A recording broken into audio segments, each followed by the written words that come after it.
রমজান যেহেতু চলে এসেছে তাই ভাবলাম যে লাস্ট 4 দিন ঘুরতে গিয়েছিলাম ওই ব্লগটা তোমাদের সাথে শেয়ার করি। অনেক মজার মজার ডেজার্ট খেয়েছিলাম, রাস্তায় দেখলাম যে অনেক জায়গায় ফুল ফুটেছে, যেহেতু সামনে বসন্ত চলে এসেছে। পরে আধা ঘন্টা রিক্সা ঘুরে আমরা চলে আসি ক্যালিস্টোতে এসে দেখি যে একটা বাবুর বার্থডে, তো অন্যান্য টেবিল গুলো রিজার্ভ করা ছিল ওই পাশে, এই পাশটাতেই বসে আমি ওদের চিজি মোগলাইটা খেতে চেয়েছিলাম। ওইটা খেতে অনেক বেশি মজা, চিকেন চিজ দিয়ে করা। ওইটা তখন ছিল না, আর থাকলেও অনেক টাইম লেগেছে। তো এইদিকে আমাদের রেস্টুরেন্ট সিলেক্ট করতে অনেকগুলো টাইম চলে গেছে, তাই ভাবলাম যে আর দেরি না করি ক্যালিস্টো থেকে এই সেট মেনুটা নিয়ে। এটা কিন্তু খেতে অনেক মজা, তোমরা সবাই জানো যারা খেয়েছো। আমি একটা লুচির প্ল্যাটার অর্ডার দিয়েছিলাম, কিন্তু ওইটাও নাকি তাদের রুফটপে হচ্ছিল, তাই অনেক টাইম লাগবে, ওই জন্য ওইটাও দেয়নি। তাই ভাবলাম যে একটা বার্গার নিই। আমি তাদের চিকেন চিজ বারবিকিউ বার্গারটা অর্ডার করেছিলাম, ওইটা আমি তোমাদেরকে ভিডিও শেষে দেখাই দিচ্ছি। ওইটা আমি পার্সেল নিয়ে এসেছিলাম বাসায়, এরপর বের হয়ে যাই। এখান থেকে আমরা যাচ্ছিলাম কুইন্সে, কারণ ওইখানে কিন্তু মজার মজার লাড্ডু আর ডেজার্ট পাওয়া যায়। অনেকেই জানো ওনাদের কিন্তু এমন না যে সেম আইটেমই থাকে, কয়েকদিন পর পর চেঞ্জ করে, নতুন নতুন লাড্ডু নিয়ে আসে। ক্যালিস্টোর যেহেতু অপোজিটে, তাই হেঁটেই চলে গেলাম।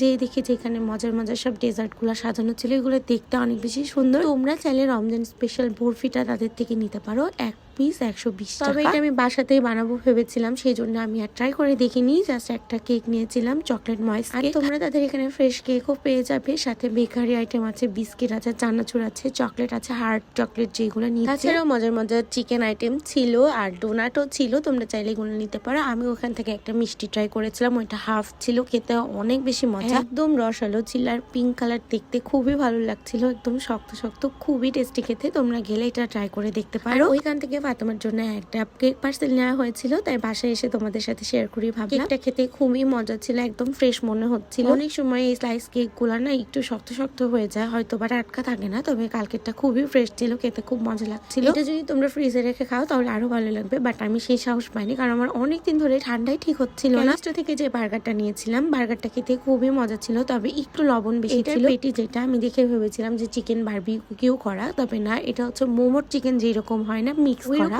মনে হচ্ছিল একটু ডিমও দেওয়া আছে, দইটাকে মাখায় জাস্ট কাবাবের মতো করে ভেজে দেওয়া আছে। খেতে কিন্তু বেশ মজাই ছিল, তোমরা গেলে ট্রাই করে। বার্গারটার মধ্যে অনেকগুলা করে চিজ দেওয়া ছিল, প্লাস মিউনিসটাও ভালো ছিল, ব্রেডটার কোয়ালিটিও ভালো ছিল। তারপরে আমি আর ফাতেমা স্লাইস করে নিও, ও কিন্তু বেশি খাইনি, আমি খেয়েছিলাম, দুইজন মিলে বার্গারটা খেয়ে নিয়েছিলাম। তারপরে খাওয়া দাওয়া শেষ করে ফাতেমা আর আমি ঘুমাতে যাই। আমি আর অনেক গল্প করি, যারা দুই বোন আছে তারাই জানে যে ঘুমাতে যাওয়ার আগে সব সারাদিনের গল্প করা হয়। এর আগের দিন আমি আমার ভাবি আমরা গিয়েছিলাম ফুচকা খেতে, ওইখানে ফুচকা খেয়েছিলাম। তারপরে ফুচকা খেয়ে ওর ভাই ছিল, ওকে আমরা রিক্সা করে দিয়ে আমরা বাসায় চলে আসি। ভিডিও এই পর্যন্ত, আবার দেখাবে নেক্সট ভিডিওতে। ভিডিও ভালো লাগলে সবাই লাইক কমেন্ট করবা, আর আমার চ্যানেলটা সাবস্ক্রাইব করে দিবা। তোমাদের আমার ঘুরতে যাওয়ার ভিডিও বেশি ভালো লাগে নাকি রান্না বান্না অবশ্যই জানাবা। আল্লাহ হাফেজ।